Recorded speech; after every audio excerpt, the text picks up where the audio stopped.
So you want to delete your Taobao account, but navigating through the app feels like solving a puzzle? In Mandarin? You're not alone. Whether you're cleaning up unused accounts or just done with Taobao for good, I'll walk you through the exact steps to permanently delete your account. Stick around till the end because I'll also share a crucial tip that most people miss when deleting their account. It could save you a headache later. Let's get right into how to delete your account on the Taobao app. Step 1. Open the Taobao app. Make sure you're logged into the account you want to delete. Step 2. Go to My Taobao. Tap on the My Taobao tab at the bottom right corner of the screen. Step 3. Tap the settings icon. Look for the gear icon, usually at the top right, and tap on it to enter your settings menu.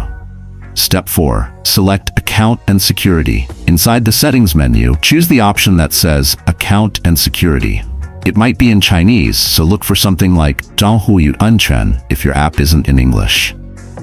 Step 5. Tap on Account Deletion. Scroll down until you see Account Deletion or 注销户 and tap on it. This will begin the process. Step 6. Read the conditions. Taobao will show you a list of conditions you must meet before you can delete your account, like no outstanding orders or linked services. If you meet the requirements, proceed by tapping the confirmation button. Step 7. Confirm the deletion. You'll be asked to verify your identity, usually via a code sent to your registered phone number. After confirming, your account will be scheduled for deletion, typically within 15 days. That's how to delete your account on the Taobao app. Step by step, simplified. Bonus tip. Here's the bonus most people don't know.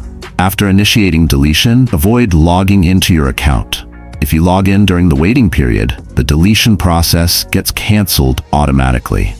So once you start the process, stay out of the app until it's fully deleted. Have you ever struggled with an app that made deleting your account a nightmare? Share your story in the comments. I'd love to hear it. If you found this guide helpful, don't forget to like, subscribe, and tap the notification bell so you never miss more how-to videos like this. Thanks for watching, and remember, your digital freedom is just a few taps away.